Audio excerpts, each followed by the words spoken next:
Welcome to another episode of Potion Sword Run. In this episode, we're going to be talking about Mark, Kern, Grummz pulling a Tallarico with his own Intellivision Amico. For those of you that have been watching this channel for a while, know who Tallarico is when I was covering the Amico, the Intellivision Amico. Anyways, he ended up raising between $8 and $17 million in fundraising and investments. $10,000, which he received from transphobic bigot Smash JT, so they can ride in his Ferrari. $10,000 from Smash JT. And so far, the only thing to come from the Intellivision Amico is an app. An Amico app where you can play a few games that are very short. And that's it. No console. And recently I've been covering Grummz, Mark Kern Grummz, because he's been grifting on games. Well, it turns out that he has his own little Amico going on, still to this day. But first, let me take it back a little bit. When he left Blizzard in 2005, he co-founded a new studio called Red 5, where they worked on a game called Firefall. And just like Tallarico mismanaged Intellivision, Grummz, as CEO, mismanaged Red 5. First, supposedly that he would even show up to work as CEO. He would take time off, won't even say anything, come back into the office, and then when he did come back, he would demand changes of all the features and stuff that the team had already developed for in the game. And instead introducing other features that he wanted implemented, and then again, he would leave and repeat the cycle again and again and again, mismanaging funds on work already completed, leaving a team to make decisions on their own, and then only to come back and change those decisions. And just like Tallarico, who spent money on many offices, office chairs, and tables and stuff that he didn't need because he didn't have a product yet, Grummz also spent millions on marketing for the game that made no sense. $3 million for a bus to market the game. A bus that does nothing and just sits there in one location. And sure, you can drive it around the country, but who's gonna look at this bus and be like, oh yeah, Firefall? Those are the kind of decisions that Grummz makes as CEO. And just like Tallarico, eventually, Grummz was removed as CEO from the company. He was fired. Axe, bye-bye. Go play some backgammon. And we also have an alleged former employee who used to work for Grummz at Red 5 speak on his CEO skills. There was no executive team making actual decisions. Nobody except Mark could make real decisions. Mark rarely showed up to work though, so lots of decisions were made in absentia, and many were countermanded when he decided to show up. The state of Firefall is the result. The esport focus? Mark. Founders pack? Mark. Higher tier frames? Mark. He wants to sell a new monthly so he can be like League. Real money per use paint jobs? Mark. Vehicles, pets, and dozens of other random features that were irrelevant to the core gameplay? Mark. The completely fucked up UI? Mark. He thinks he's a UI genius and put himself directly in charge. Stage 5 and the clusterfuck that was the bus? All Mark. Cutting PvP? Mark again. And he told the forums before the devs. And as an aside, even if Mark managed to buy all the code and IP, there's no way on earth he would ever get that game running again. With the team they have left, I doubt Red 5, Day 9, could get the game running again from scratch either. There's no way any of the key devs would ever work for Kern again. And that's damning. The key devs will never work for Kern again. Obviously because he don't know what the hell he's doing and does nothing but mismanage money. Then in 2014, Grummz goes and starts Merc Entertainment, where he raises $1 million in seed funding to create a virtual reality game for the Oculus Rift. But within a year, the company changes names, it releases the name of their first game, and they also announced that Grummz has left the company. And it turns out, no game was ever released either. So they raised $1 million for this VR game. And within a year, kapooey, all of that is gone. Which brings me to Ember. Emb8r? Emb8r? Ember. Emb8r? whatever it is. This is Grummz' personal Intellivision Amico that's still going on right now. The scam, should I say? Maybe? Who knows? Who am I to say if it's a scam? All I know that he's been raising money for about 8 years and no product has been released. Just like Tommy Tallarico and the Amico. In 2016, Grummz announced Ember, the spiritual successor to Firefall. But first he wanted to see if there's any interest out there. So he had a change.org petition and wanted to ask people, hey, are you guys interested in me making this game? And in there he says, don't get it twisted. This is not a crowdfunding campaign. I'm not asking for money. I just want to see if you have interest, that's all. Kind of similar to what the Intellivision Amico folks said at first, right? No crowdfunding, but in the end they did.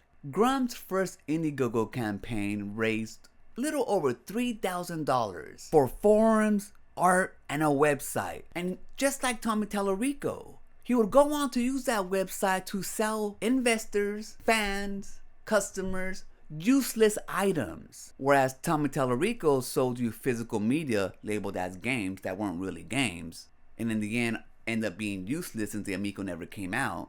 Grummz is selling you skins, but they're not really skins. What he's selling you is just artwork labeled as skins for the game. But what he also is selling you is packets for the game, which range between $10 to about $1,500 from what I can see so far. I don't want to sign up for his site to see the whole thing. It's just pretty much what I can see. In order to look into the prices, you have to sign up into his site, and I'm not really wanting to do that.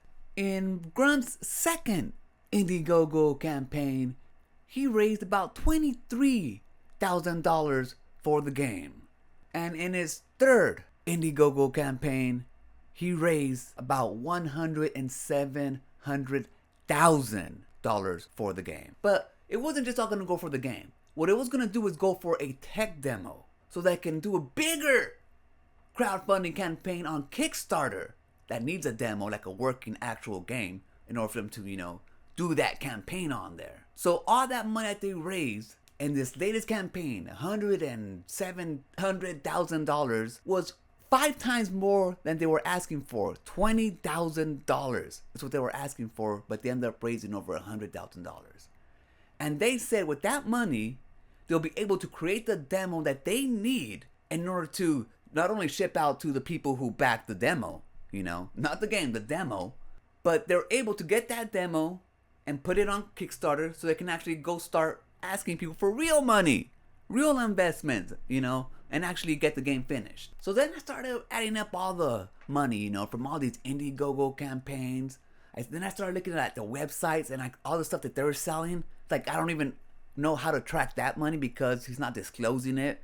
But he has sold so many skins, just freaking artwork that he's selling. So he sold a bunch of stuff on that website. And then I started looking to his PayPal. He started also raising money on PayPal, but you can't even find that. As I was looking and researching all this stuff about the money that he spent mismanaged on Ember, Firefall, and his Merc game that came out to be nothing, I came across another YouTuber who has been doing this work much longer than I have. His channel is McDizzle Gaming. If you're interested in any of the stuff about Grummz and his mismanagement of all these funds, go to his channel. He has many videos on it. I haven't watched them all myself. I was going through one of them in regards to the research of the PayPal money, and according to him, he has about 900 paying subscribers, and ranging from different type of funds, he believes that he's gathering about $85,000 a year from PayPal. And when you times that by the years that he has been gathering money for this game, he has amounted between $2,000 to about $400,000. Like I said, all of that is kept behind, hidden walls, so you can't really get his PayPal statement. When you add the PayPal payments averages with the money that he raised in Indiegogo, it pretty much comes out into between $400,000 and $600,000 to develop this game that has taken him about 8 years. And even though Grummz said, even though the studio said that they had enough money to develop this demo that they're going to send out to the backers and also create a bigger campaign on Kickstarter with, nothing has been developed. Now, the latest update from Grummz regarding this demo, because of backlash that he's been receiving from, I think, maybe McDizzle and other people have been covering this, is that the demo is complete, but it's not complete because it still has placeholder graphics. Just like Tommy Tallarico and a bunch of the games that he was releasing that still had placeholder graphics. But don't take my word for it, let's see what he said. If you look at what we promised versus what we delivered, it was a playable thumper encounter demo to help launch a Kickstarter. We have that now and have for some time. The problem is that it's full of placeholder graphics, placeholder AI, and not very polished or fun yet. This is the first thing that needs to improve. That's why we never did the Kickstarter. So, as you can see, the demo that he raised over $100,000 for, that was 5 times more than he asked for, $20,000, that he said that was enough to complete this demo so he could start the real Kickstarter campaign, the real fundraising for the game, still hasn't been completed. Still has placeholder graphics, just like Tommy Tallarico and all of his games when he was releasing demos and videos that had a bunch of placeholder graphics. Graphics don't even belong to them. So just like Tommy Tallarico and the Amico, Mark Grummz and Ember has spent about 7 years, 6 years, and have delivered nothing with all the money that they fundraised. Just like Tommy Tallarico and the Amico, but a little less successful than Tommy. Let me put it out there. Mark Grummz has failed to deliver Ember, or that playable demo of Ember, in about 6 years, 7 years. Where has all that money gone?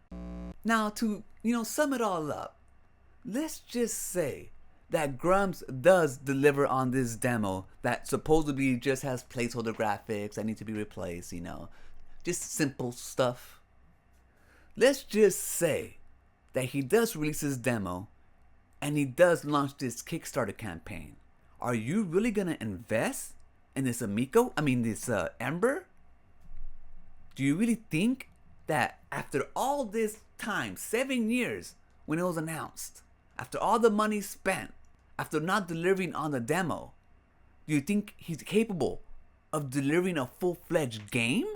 If you believe that Mark Grummz is capable of delivering a full-fledged game based on not delivering a demo on 7 years, then I have an Intellivision Amico to sell you. So before Grummz became the ultimate DEI, SWJ, woke, anti-this grifter, he had another grift before that. This is the type of person that you're looking up to.